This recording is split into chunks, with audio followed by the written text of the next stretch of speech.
ክብር ሁሉ ለእግዚአብሔር ይሁን።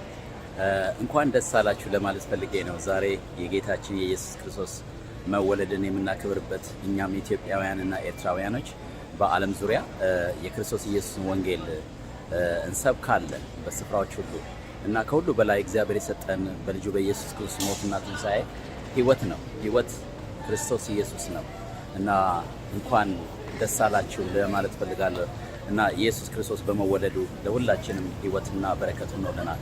ክርስቶስ ኢየሱስን እግዚአብሔር ስለሰጠን በእርሱ ስጦታ ለሁላችንም ሕይወት መጥቷል፣ ሰላም መጥቷል፣ ደስታ መጥቷል ወደ ቤታችን ወደ ሕይወታችን።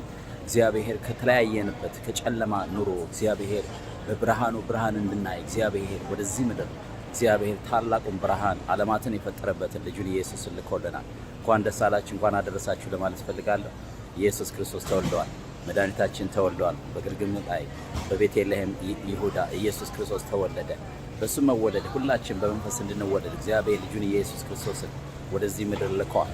ስለዚህ በዳቦ ቤት በቤተልሔም ኢየሱስ በመወለዱ ለሁላችንም ዳግመኛ ልደት እንድንወስድ እግዚአብሔር ልጁን ኢየሱስን ሰጥቷል።